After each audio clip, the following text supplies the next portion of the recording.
Okay, never mind, they don't know what colour theory is. If it's noticeable, it's badly used.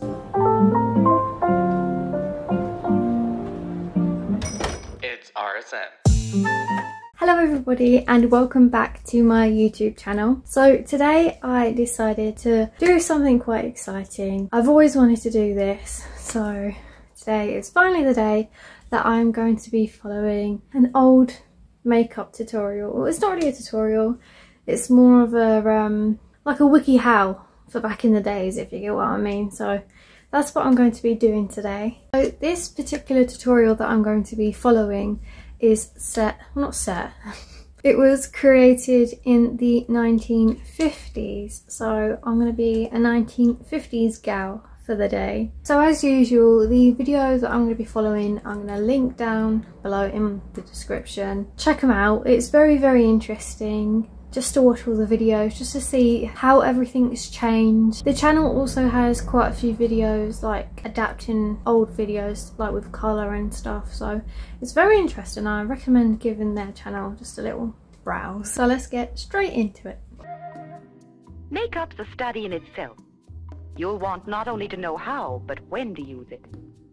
For instance, you wouldn't anymore go to school wearing mascara and eyeshadow and penciled eyebrows than you would go to school wearing an evening gown. No more going to school with mascara. No. That's even worse than showing your shoulders. You cannot do that anymore. It's like, who even does that? Consider first a foundation. Foundations are bases which go on over throat and face to add a texture and color tone. See, I know. This is what weirds me out about this. Well, not the whole thing, but just what she just said. It's like, I know that foundations, you blend it down your neck, but I've never heard it being referred to as a throat before. You always hear it, you blend it down your neck and you blend it in with your neck. You never hear throat, and it just threw me off a little bit. And I'm not sure, I don't know, it just freaked me out. Whatever the type of foundation, smooth it into the skin. Blend and keep blending till the foundation's completely unnoticeable. It's quite amusing as well, just seeing like her, when you listen to the narrator just describe the reasoning behind a few products like foundation, when she said it helps to add texture. But it's like in this society and like with these new makeup products, you're more looking for products to minimize those textures. So, and that's where all like filters come from, to blur your face. You got pore filling products now, so it's amazing just seeing the difference in how you approach makeup and makeup products. For a skin that tends to have too much color, use a light foundation to take away some of the color. But whatever you do, don't use your foundation as a thick mask. It looks like she's blending grease into her face. They don't want me to do that, do they? I'm already greasy enough as it is. And hands. She's using hands. Oh god. I hate getting dirty, so this is gonna be lovely. Experiment to find the right foundation color. If your skin tends to be sallow, try a foundation with some pink in it. At least they've got that colour theory sort of slipped in there a little bit. For a skin that tends to have too much color, use a light foundation to take away some of the color. Okay, never mind, they don't know what colour theory is. What does that even mean? Use a lighter foundation to take away that colour? That don't make sense. If you have a pigmented product, you don't need lighter colour. I'd say the only time you need a lighter colour is if you want a base for your eyes to make like colours stand out. But even then, you don't necessarily need it. Maybe for like yellows, but God. Don't use your foundation as a thick mask. No matter how thickly you put it on, you can't hide a badly cleansed, broken out skin, and a thick foundation emphasizes wrinkles, makes for an unattractive, unreal look. I think she just insulted everybody. That was very harsh, man. So you wouldn't want her to be your mum. Put on lightly, blend, and keep on blending. See, even just looking at the way the product looks on her face, like the model, she blended it with a bit of tissue, it looked like. You can sort of tell that the product has come up quite patchy. I'm just gonna go grab some tissue for my face and I'll be right back. I've got my tissue. Okay, so although I don't suppose it really matters, but I do not have the right foundation shade for me just because I don't really use foundation, as I mentioned, like every single video. I'm sorry, I don't mean to, but not every person might watch every video. These are the only two foundations that I have, and as you can see, this one would make me a what's it and this one will make me a ghost. So I'm going to try and blend these two together, even though this is a tin and this is an actual thick foundation, but that's what I'm going to have to make do with. So I'm going to have to mix it on my hand somehow. So I'll get this and just, it's not really a lot. Oh, that would have to do. And then grabbing the Bear With Me Blur tinted foundation and just putting that on top of it like that, and then mixing it together on my hand. Okay, because it turned out really dark, I'm gonna start by putting a bit of the lighter one on my face, so then hopefully it blends together on my face. I'll just do, wait, let me put on a headband. Okay, I definitely got some foundation on my hair, but that's fine. I'll dot this along my face. She seemed to start with her hands, so I'm gonna blend it in with my fingers at first and then use that trusty tissue. Blend.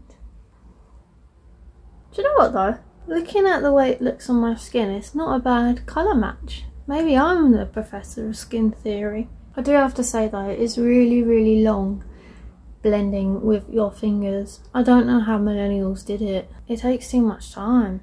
And don't forget, down the throat. Okay, now it's time for the tissue. So I'm gonna actually take the rest from my hand and just, I don't know what this is supposed to do.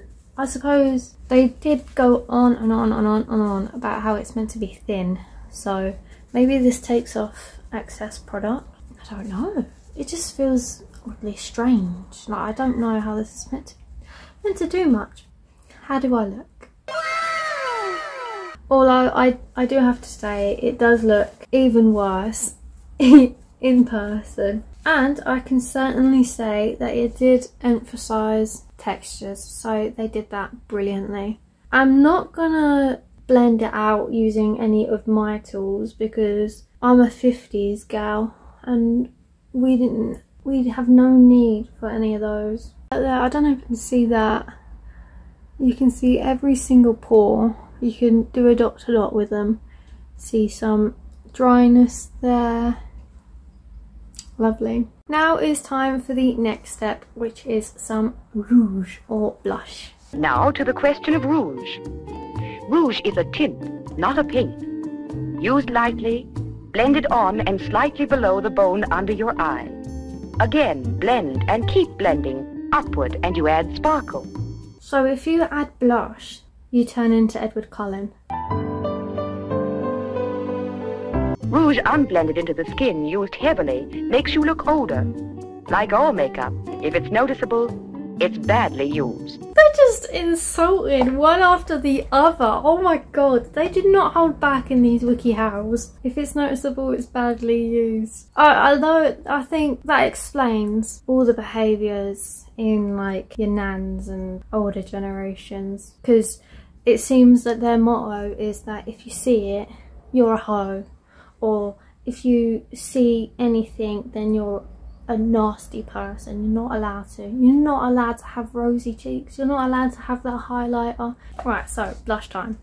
It seemed like they also had sticks, so at least it's reliable in that aspect. But I'm going to use my Mina stick and just rub it on my fingers. And then it looked like she went upwards with it. Like that. With the fingers again. See, I wouldn't knock using fingers for blush because I use fingers for blush a lot, just because I feel like it blends out quite nicer compared to brushes, just because it seems like it just gives you more of an airbrushed finish. Yeah, I do like this step. They were correct with this step, I think. This is true too of accenting eyebrow color. Gently, lightly sketch out the line of each hair in the direction in which the hair grows, beginning the line parallel with the corner of the eye, blending at the end of the brow. Don't let the end of the line droop. You'll look as if your whole face is drooping. Oh no, seriously, I can't. She's too ruthless. Now brush the hairs up with a dry brush. And then, taking a small comb, barely turn down the tips of the hairs. You'll have a beautiful, clean line. Their eyebrow style is basically the complete opposite of my eyebrows right now. I'm not sure how we're going to go about doing this one, but I'll give it a go. So we got no gel, no nothing. They mentioned about like precise lines, not too heavy though. So I got my smallest brow pencil. I got the NYX micro brow pencil, so extra precision. And this shade is in dark brown. So I'll just start, I'll come in a bit closer. I'll just start with doing light lines on the tail of my eyebrow and leading it down to the edge of my eye. I'm not trying to fill in my eyebrow, I'm just trying to create strokes, so natural lines in the brow. Just make it a bit more longer and more fuller. I think that's about right.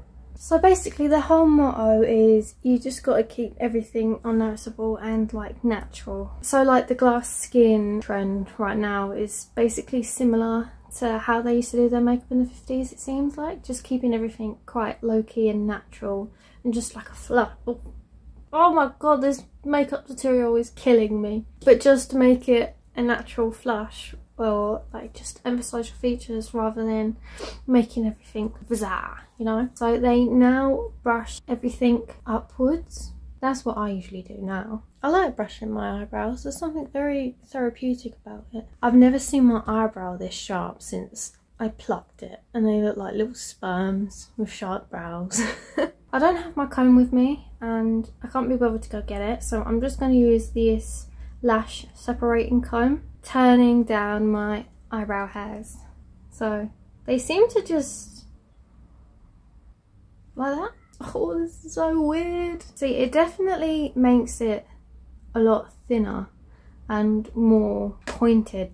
That they this is the sort of style that they really liked. Although this is really emphasising how uneven my eyebrows are. So this is quite embarrassing actually. For the right occasion, eyeshadow is also an aid to eye beauty. Choose a colour that brings out your own eye colour. Blue for blue eye. Using just a bit of the shadow on your finger, begin tracing the line as close to the lid edge as possible. Start halfway across the lid. This makes the eye look larger. Now blend and blend until it's absolutely unnoticeable, right up and out toward the hairline. See, this is still quite in nowadays for different reasons, more like the fox eye you got lately. I say the only thing is it doesn't really make your eye bigger, it makes it longer. If you want your eye bigger, you want to go like around your eye rather than going outwards. Just focusing on bright colours rather than ones that make your eyes pop. We're going to go in with some green on my eyes because they are hazel. So I'm happy they said that, because otherwise I would have been very clueless and I probably would have put purple on my eyes and ended up looking like the evil queen or something. But we're going to go in with some green. Got my palette. I'm using the Beauty Bay EYN Bright palette, just because it's essentially a rainbow palette, and I've got me a selection of green colours. Now I think I will go for this one at the end called Labyrinth. It's not too dark of a green, but it's also quite a nice muted one that goes with my eyes, so I'll stick with that one for the moment. You can admire my eyebrows more up close. You're welcome. Just got a bit on my finger and it said to start in the middle of your eye and blend it outwards, going up to your eyebrow. I'll put some on my other side as well. I'm getting it all over the gaff. But the key words that I was a bit confused by was that they said blend it till it's unnoticeable. Well, I suppose that's what they've been saying with everything, but how are you going to have colour on your eyes and not have it noticeable? See, this is where it's all going wrong. It's going everywhere. They had it all the way up to their brow bone. I suppose it's like a smoky eye. Although now that I've had to try and blend out this green on this area, it looks like I have a bulging green vein right here. I don't know if you can see that, so I'm not sure that's quite the look they were going for, but that's how I've ended up. I do really quite like this technique, just because it looks quite unnoticeable, I guess. That's the key word of the video. But if you are somebody who's quite sort of shy with having colours on your eyes and you don't really like attention but you want to wear makeup, I suppose this is a really good way of wearing colour but not having people stare at you all the time. I don't really think it brings out my eye colour, so I don't think they're right on that front. I think I should have stuck with the purple, but everything else I absolutely love with the eyes. I mean, well, that's what I'm talking about, not the face. That's atrocious. Apart from the blush, I love the blush. The clean look with mascara depends first of all on your not using too much. Used too thickly, the effect is hard, vulgarizing. Hoe. That's what you are if you use too much mascara. You're a hoe. Remember, mascara is not for everyone at all times. What is that supposed to mean? I'm trying to rack my brain. I suppose maybe if you've got dark hair like mine, you don't need mascara, but I don't know. Use tastefully, use sparingly. White brush almost dry. Then apply just on the top lashes only. Brush each lash individually. Now take a dry brush. Again, brush each lash separately, till all but just a touch of color is brushed on.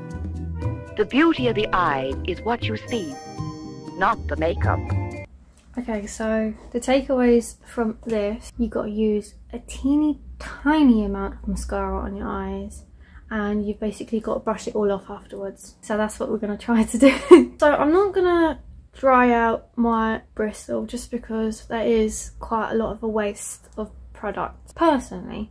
So I'm just going to use a spoolie from my eyebrow brush, just because I use my big spoolie for my eyes, so this is, it don't get used anyway. I'll just dab slightly with this like that, and then just, they said apply it individually, although I don't know how would you apply that individually?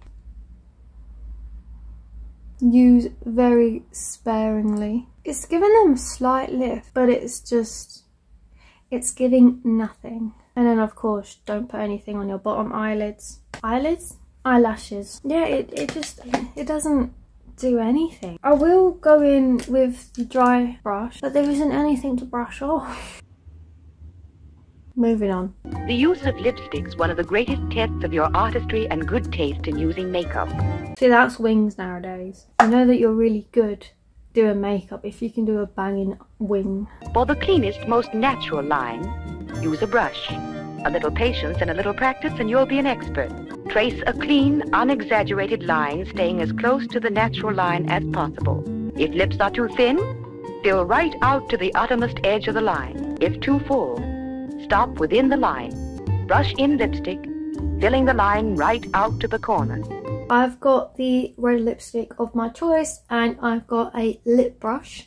Now I have never ever in my life used a brush to apply my lipstick, so this is the first time. Because it's a liquid lipstick, I'm gonna have to brush this on like that.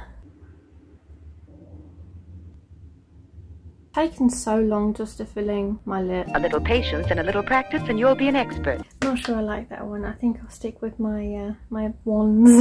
And there we go. See, this is why you got to blame the old grannies in the 50s, because that's why men think we're catfishing, because they think all of this is natural because they've made it unnoticeable. It's all the ladies in the 50s fault. Now for powder. Take a clean piece of cotton. Cotton's best because it fluffs powder on, doesn't leave a heavy, flat surface. Use fresh each time for absolute cleanliness. Fluff on powder for a softening effect. And then brush and brush off. Is this not technically baking? I feel like that's what it is. I do not have any cotton. This is the only thing I really have, and these are reusable makeup remover pads. And I've got my Rimmel Stay Matte powder. Like that, and then just brush on, or pat on, and then brush off. Now we're just on to the last step, and that is to apply a wet sponge and just press it all along your face. The only thing I think of when I saw this and am doing this is just that this is basically setting spray. It feels quite nice, it feels refreshing. So this is the final look. Let me know what you think. Face beauty that is the beauty of natural health.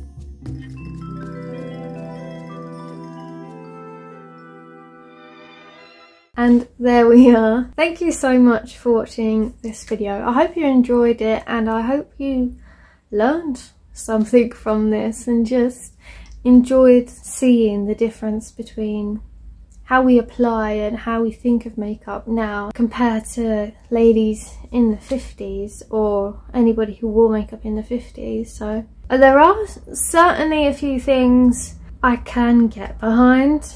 Like I can deal with the lipstick. That's alright. I suppose they do that with modelling and professional makeup artists anyway, but it's just I've not really done that. And the blush, that's what I do now anyway. And I sometimes use a brush, but I like to go in with my fingers just to blend it out. I am not sure about the eyes. I think the placement and the colour choice can be nice. It's just the execution came out a bit odd. So it looks like I got a throbbing green vein in my temple. So I'm not sure about that. And you've basically got nothing on your eyelashes, which is like my whole staple of my makeup look. So I feel very naked. I feel like, especially with nothing on my lower eyelashes, I just, even my lower part of my eye, I just feel so naked. That's what you get if you want some natural beauty. Thank you all so much again. Thank you so much for watching this video, and I will see you all in the next video. Bye! It's RSM.